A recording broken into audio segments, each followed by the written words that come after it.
अस्सलाम वालेकुम एवरीवन, कैसे हैं आप सब गाइस। आज मैं अपने क्लाइंट की सक्सेस स्टोरी लेकर आई हूँ जो इंस्टाग्राम पे मुझसे कनेक्टेड थी और बड़े कम ही अरसे में उन्होंने अपने एसपी को मैनिफेस्ट कर लिया। तो देखते हैं कि कैसे मैनिफेस्ट किया उन्होंने, क्या क्या प्रोसेस था, किस तरह से कौन कौन से प्रोसेस से गुजर के, क्योंकि ताकि बाकी लोगों के लिए भी मोटिवेशन हो और जो लोग इस वक्त मेरे साथ कनेक्टेड हैं ये इंस्टाग्राम पे और जो लोग ये एसपी को मैनिफेस्ट कर रहे हैं उनके लिए थोड़ा सा इसमें वो कुछ लर्न कर सकें कि मतलब कहाँ पे वो गलती कर रहे हैं या क्या कुछ किस तरह इन्होंने इतनी जल्दी मतलब मेरी गाइडेंस में ओनली 2 मंथ के अंदर एसपी को वापस मैनिफेस्ट कर लिया। इससे पहले कि मैं स्टार्ट करूं, अगर आप नए हैं तो काइंडली चैनल को सब्सक्राइब कर लीजिएगा ताकि आपको इस तरह की वीडियोस मिलती रहें और दूसरे लाइक किया कीजिए मेरी मोटिवेशन के लिए और शेयर किया करें ताकि दूसरे लोगों की भी हेल्प हो सके और अगर कोई परेशानी का शिकार है तो उसको मदद मिल सके और आपके लिए सदका जारिया का सवाब हो। और साथ में इंस्टाग्राम पे का जो लिंक दे रही हूँ, आप मुझसे कनेक्ट होकर किसी किस्म की भी गाइडलाइन चाहते हो तो आपको मिल सकती है, मैनिफेस्टेशन के मतलब हेल्प मिल सकती है आपको और ये आपके लिए बिल्कुल फ्री ऑफ कॉस्ट है। तो स्टार्ट करते हैं। तो इनका कॉन्टैक्ट ख़त्म हुआ था दिसंबर के एंड में, ठीक है। तो नाम मैं नहीं बता रही हूँ, ये फ़ीमेल हैं और इन्होंने मुझे रब्ता किया था फरवरी के स्टार्ट में।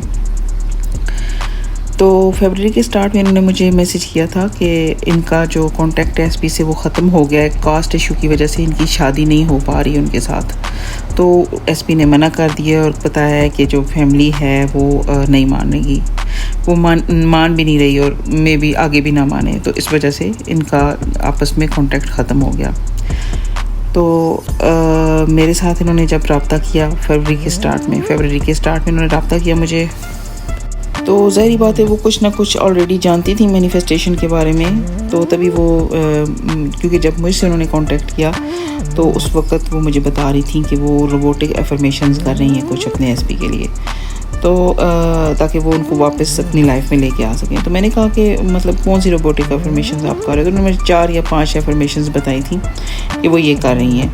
तो मैंने उनको बोला कि आप, क्योंकि वो सिर्फ रिलेशनशिप मैनिफेस्ट कर रही थी, तो मैंने उनसे कहा कि आप एंड गोल को मैनिफेस्ट कर लें, आप डायरेक्ट शादी को मैनिफेस्ट कर लें, लेकिन वो कह रही थी कि उन्हें अभी सिर्फ कमिटेड और हेल्दी रिलेशनशिप चाहिए था। तो मैंने कहा चलिए ठीक है, अब ज़ाहिर बात अगले बंदे पे डिपेंड करता है जो उसकी डिज़ायर हो। तो फिर मैंने उनको कुछ एफर्मेशंस दी उसके लिए और वो रोबोटिक एफर्मेशंस तो ऑलरेडी कर रही थी, तो मैंने भी कुछ एफर्मेशंस उनको दे दी कि आप इनमें से भी कुछ चूज़ कर लीजिए अपनी आसानी के लिए, वैसे अफर्म करें या रोबोटिक करें जैसे आपको इजी लगे। और इसके बाद ऐसा हुआ गाइस कि उन्होंने मुझे ये बताया कि सिचुएशन ये थी कि वो घर में सबसे छोटी भी थी और स्टडी भी कर रही हैं और सो इसलिए उन्होंने मतलब शादी को अभी मैनिफेस्ट वो नहीं करना चाहती हैं। फिर मैंने उनसे पूछा कि आपको कौन सी टेक्निक चाहिए, मतलब किस किस्म की टेक्निक आपके लिए इजी होगी रीप्रोग्रामिंग के लिए। तो उन्होंने मुझे बताया कि मैंने जब उन्हें ऑप्शंस दिए तो उन्होंने बताया कि स्क्रिप्टिंग और एफर्मेशंस वो कर लेंगी, इजी है उनके लिए। तो मैंने उन्हें कुछ एफर्मेशंस दिए और मैंने कहा कि ख़ास तौर पे स्क्रिप्टिंग को आप सोने से पहले कीजिएगा और कुछ एफर्मेशंस मैंने उनको दी। एनीवेज उन्होंने इन चीज़ों को कंटिन्यू रखा और दरमियान में उनके कभी कभार कोई मैसेज आ जाता था बीच में कोई। उन्होंने मुझे बताया कि वो बहुत ज़्यादा कंफ्यूज हो जाती हैं इन्फॉर्मेशन करते हुए और इसके अलावा उन्हें एंग्जाइटी भी होती है। तो मैंने उन्हें बोला कि नहीं, आप परसिस्ट करती रहिए, चाहे जितनी मर्ज़ी एंग्जाइटी हो, आपने ध्यान नहीं देना है 3D पे, फोकस करें और फोकस के साथ एफर्मेशंस को ज़्यादा कर दें, ठीक है गाइस। तो इसके बाद ऐसा हुआ कि मैंने उन्हें कहा कि आप ज़्यादा से ज़्यादा 4D में रहें, परसिस्ट करते हुए ज़्यादा से ज़्यादा 4D में रहें। तकरीबन 8-9 मार्च तक ना इनकी मूवमेंट स्टार्ट हो गई। इनका मैसेज आया मुझे कि इनके एसपी जो है वो इनसे लास्ट टाइम मिलना चाहते हैं, क्योंकि वो पाकिस्तान आए हुए थे और किसी फ्रेंड के ज़रिए उन्होंने पैगाम दिया था कि वो इनको लास्ट टाइम मिलना चाहते हैं, मतलब एटलीस्ट उन्होंने मिलना चाहा उनको।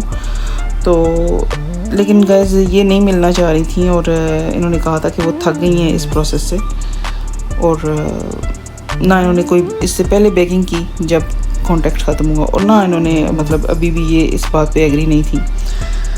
तो फिर इन्होंने मुझे मैसेज किया कि इन्हें क्या करना चाहिए। तो क्योंकि इसके बाद इनके एसपी ने वापस चला जाना था पाकिस्तान से, वो किसी दूसरी कंट्री में थे। तो इनको ये था कि मे बी इनको बाद में थोड़ा सा बुरा फील हो इसके लिए, या गिल्टी फील हो कि वो लास्ट टाइम नहीं मिली उनको। मैंने उनसे कहा कि आप फोकस इस बात पे रखिए कि आप मतलब जो अफर्म कर रही हैं आप उस पर फोकस रखिए, मिल लीजिए आप, मतलब अगर आप मिलना चाहते हो तो मिल लो, लेकिन ये है कि आप थोड़ा सा उनकी बातों पर ध्यान देने की बजाय अपने 4D पे ध्यान रखना। वो जो भी बोल रहे हैं उस पर तवज्जो नहीं करनी है।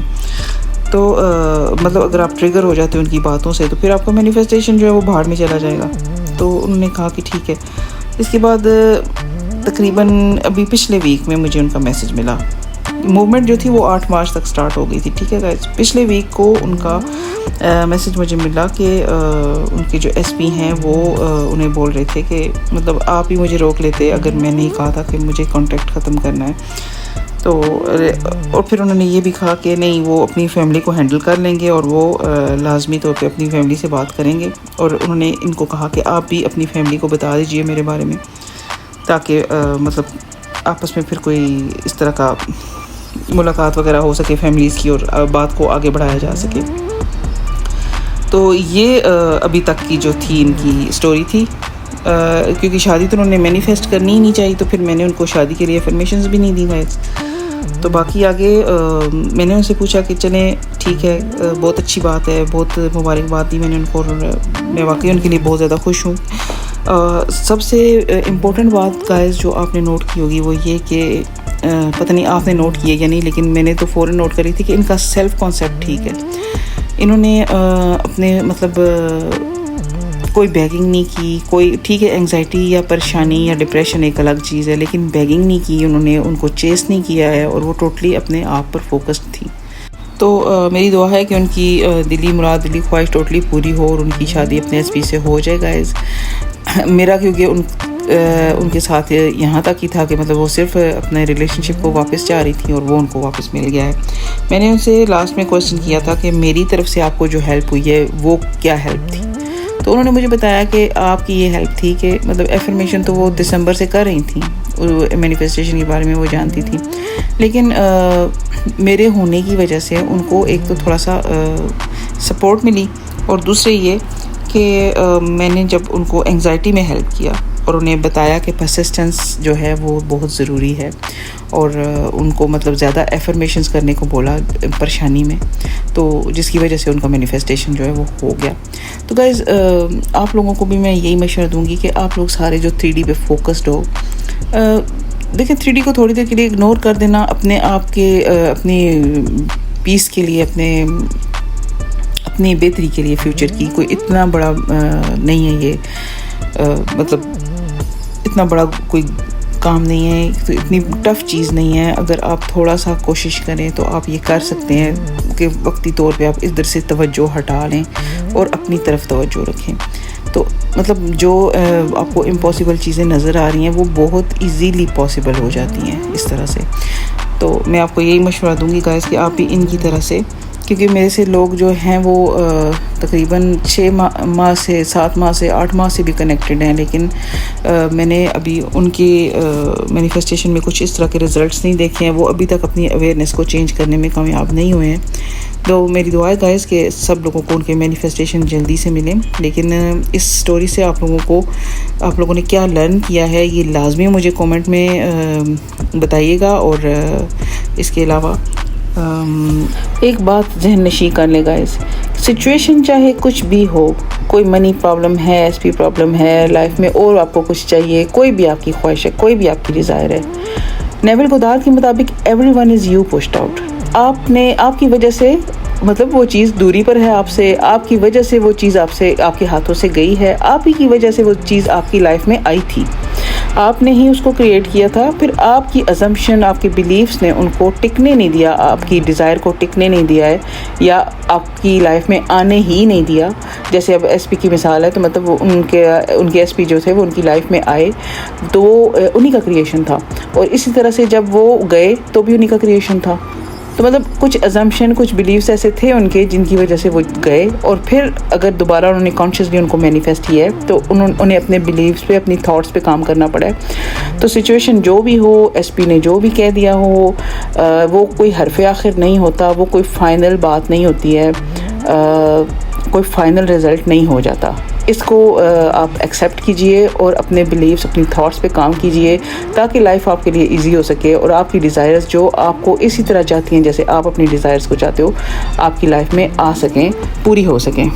तो मेरा नाम सहर है। मैंने law of attraction, law of assumption को डीपली स्टडी किया है, अपने लाइफ पे अप्लाई किया है, और इसके बाद मैं अपनी एक्सपीरियंस की बुनियाद पर यहाँ आई हूँ यूट्यूब पर, और आपको, आपकी हेल्प करने, आपको गाइडेंस देने। और बहुत सारे लोग जो मुझसे इंस्टाग्राम पे कनेक्टेड हैं मुझसे पूछते हैं कि मतलब आप हमें फ्री गाइड करेंगी, कुछ लोग सेशंस का पूछते हैं, तो मैं यही बताती हूँ कि नहीं, अभी फ़िलहाल मेरा इस तरह का कोई प्रोग्राम नहीं है, कोई इस तरह की मेरी नहीं, मैं कोशिश यही कर रही हूँ कि मैं लोगों को, क्योंकि मैनिफेस्टेशन कोई इतनी इम्पॉसिबल चीज़ नहीं है कि आपको उसके लिए सेशन ख़रीदने ही पड़े या आप लोगों को इतनी ज़्यादा ज़रूरत पड़े गाइडेंस की। आप ख़ुद भी कर सकते हो, मैंने भी अपने मैनिफेस्टेशंस खुद किए और आप लोग भी कर सकते हो, कॉन्शियसली मैनिफेस्ट कर सकते हो अपनी चीज़ों को अगर आप अपने माइंड पे कंट्रोल करो तो। हाँ, जो थोड़ी बहुत गाइडलाइन है वो मैं अपने टाइम के हिसाब से दे देती हूँ।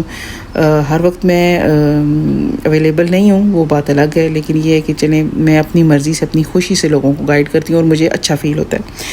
तो कॉन्शियसली मैनिफेस्टिंग एक फ़न है गाइस। फ़न की इस जर्नी में आपको साथ लेके चलना चाहती हूँ। नेक्स्ट वीडियो तक इजाज़त दें। Take care.